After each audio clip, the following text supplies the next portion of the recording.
नई बहू का मन पारिवारिक कहानी। आज सुगंधा की शादी का पहला दिन था। ना जाने उसके दिल में कितने अरमानों ने दस्तक दी थी। शादी के पहले भी जब सुगंधा इस बारे में सोचती थी तो उसे घबराहट होती थी कि ना जाने वह दूसरे घर में कैसे एडजस्ट करेगी। आज के समय में यह देखा जाता है कि लड़कियां ज्यादा एडजस्ट करना नहीं चाहती और अगर वे अपनी तरफ से कुछ बदलाव चाहते हैं तो घर वाले सिरे से नकार देते हैं। ऐसे में नई नवेली दुल्हन के मन में घबराहट होना नई बात नहीं होती और वहीं कुछ सुगंधा के साथ हो रहा था। शुरू में तो सुगंधा को कुछ समझ नहीं आ रहा था कि वह अपने काम की शुरुआत कहाँ से करे। जब भी वह कुछ करने जाती तो सास उसे यह कहकर वहां से जाने को कहती कि जब भी उन्हें जरूरत होगी वह बुला लेगी, लेकिन कोई भी सुगंधा को नहीं बुलाता। अब सुगंधा अपने कमरे में बैठे बैठे बोर होने लगी और वह सोचती है कि आज का खाना वह खुद ही बनाएगी। जब वह किचन में खाना बनाने जाती है तो उसकी ननद अजीब सा मुंह बनाकर कहती है, हमने तो सुना था कि तुम्हें खाना बनाना नहीं आता, फिर क्यों ही यहाँ आकर अपना समय बर्बाद कर रही हो।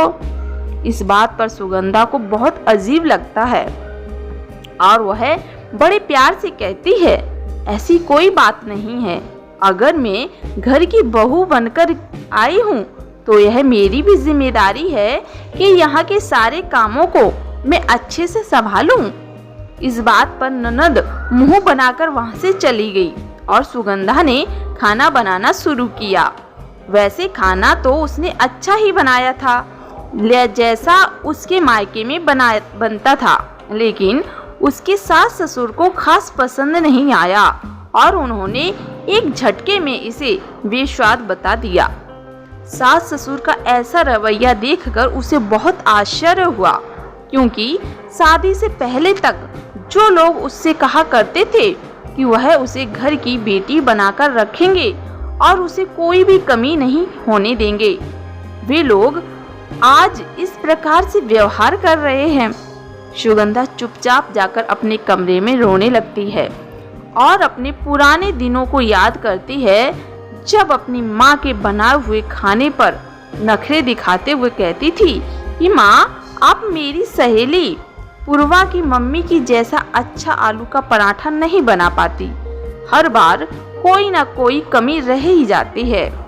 आज उसे इस बात का एहसास हो रहा था कि ऐसा कहकर ना जाने कितनी बार उसने अपनी मम्मी का दिल तोड़ दिया था। इसके बाद सुगंधा ने कई बार कोशिशें की, लेकिन हर बार अपनी कोशिश नाकाम ही लग रही थी। सोचा था कि शादी के बाद अपने घर वालों को खुश रखेगी और किसी को भी कोई शिकायत नहीं होने देगी, लेकिन यहाँ तो शिकायतों का दौर खत्म ही नहीं हो रहा था। एक बार पति के ऑफिस के कुछ दोस्त खाने के आने वाले थे। ऐसे में जब पति ने सुबह से कहा कि वह कुछ इटालियन और मैक्सिकन खाना बनाए, लेकिन उसके दोस्तों को यही पसंद है, लेकिन सच्चाई तो यही थी, सुगंधा को ऐसा कुछ बनाना नहीं आता था, बल्कि वह सादा भारतीय खाना ही पसंद करती है।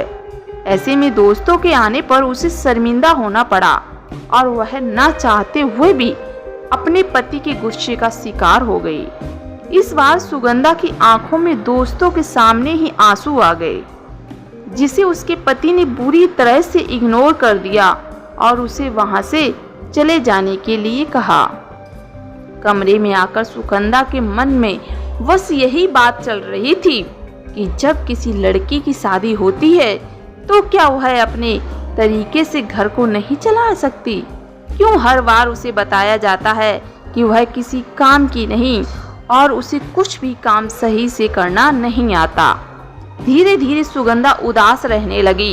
वह अपनी बात को मायके में भी नहीं बताना चाहती थी, क्योंकि उसके माता पिता को अच्छा नहीं लगेगा। वह पूरी कोशिश कर रही थी कि अच्छी बहू बने और परिवार का ध्यान रख सके। उसे एक दिन पता चलता है कि उसकी सहेली, जिसकी शादी दूसरे शहर में हुई थी, उसके शहर में आई है और सुगंधा से मिलना भी चाहती है। यह बात सुनकर सुगंधा के चेहरे पर खुशी दिखाई दे रही थी, क्योंकि यह सहेली उसकी बचपन की सहेली थी जो हमेशा उसके साथ रहती थी। लेकिन अब वह दोनों के बीच में थोड़ी दूरी आ गई थी, लेकिन फिर भी सुगंधा उससे मिलने के लिए बेताब थी। सुगंधा जल्दी जल्दी अपने सहेली की आने की खुशी में पकवान बनाना शुरू करती है, लेकिन तभी उसकी ननद और सास आकर उसे ताना देती है, जिसे वे लोग जानते तक नहीं। उसके लिए इतना तामझाम करने की क्या जरूरत है, ज्यादा ही है तो नाश्ता और कॉफी पिलाकर भेज दें। लेकिन सुगंधा की खुशी के आगे उनका यह ताना कम नहीं किया। वह बिना कुछ सोचे समझे तैयारियों में लग गई। शाम होते ही वह अपनी सहेली का इंतजार करने लगी, और जब सुगंधा की सहेली उसके घर आती है तब उसे देखकर सुगंधा एकदम आश्चर्यचकित हो जाती है, क्योंकि उसकी सहेली पहले जैसी नहीं थी। अब वह बिल्कुल बदल गई थी। बचपन में उसकी सहेली ने कभी जीन्स नहीं पहना था, और अब देखो टाइट जीन्स और खूबसूरत सी टॉप में वह बहुत प्यारी लग रही थी।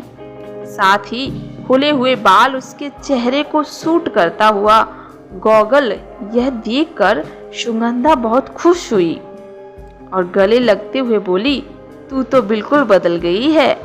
लेकिन उसकी सहेली को घर के हालात कुछ ठीक नहीं लगे और उसने धीरे से इस बारे में पूछा तो अचानक ही सुगंधा की आंखों में आंसू आ गए, क्योंकि अपनी सहेली से वह कोई भी बात नहीं छुपा पाती। सुगंधा के दिल की हालत समझकर उसकी सहेली ने उसे सांत्वना दी और कहा कि तुम जितना भी अच्छा करो, लेकिन घर के सभी सदस्य को खुश रखना नामुमकिन है। इसलिए बेहतर यही होगा कि तुम सबसे पहले खुद को खुश रखो, क्योंकि जब तक तुम खुश नहीं रहोगी तब तक घर को खुश कैसे रख पाओगी। यह बात सुगंधा की समझ में आ गई और उसने भी अब ठान लिया कि घर का ख्याल तो वह रखेगी, लेकिन अपनी शर्तों पर। एक दिन अचानक सुगंधा ने अपनी सास के सामने आकर कहा, मैं 1 महीने के लिए अपने मायके जा रही हूँ और अपना बर्थडे वहीं से सेलिब्रेट करके आऊंगी। इस बात पर उसके पति ने ऐतराज जताया। तब सुगंधा ने कहा, मुझे मालूम है मेरे बर्थडे की खुशी यहाँ किसी को नहीं होगी, क्योंकि यह तो एक बहू का बर्थडे है। वहीं वहाँ मेरी मम्मी पूरी तैयारी करके रखेगी, क्योंकि उन्हें पता है मुझे क्या पसंद है और क्या नहीं। मैं यह नहीं कहती कि मैं ससुराल में भेदभाव कर रही हूँ, लेकिन मुझे पता है यहाँ मैं जो भी कर लूँ आप लोग को पसंद नहीं आएगा। और वह अपनी पुरानी जीन्स टॉप पहनकर वहाँ से चली जाती है। यह देखकर उसके पति को सुगंधा आज पहली बार खूबसूरत नजर आती है, क्योंकि उसका यह अवतार उसने कभी देखा ही नहीं था। उसको अपनी गलती समझ में आती है कि जहाँ पर उसे सुगंधा का साथ देना चाहिए था, वहाँ पर उसने सुगंधा को बिल्कुल अकेला कर दिया था। साथ ही साथ उसने अपनी माँ और बहन को भी समझाने के बारे में सोचा था, ताकि आने वाले समय में परिवार हंसी खुशी आगे बढ़ सके। जल्द ही यह बात पूरे परिवार को समझ में आ गई कि बहू नई है और उसे हमें थोड़ा समय देना होगा।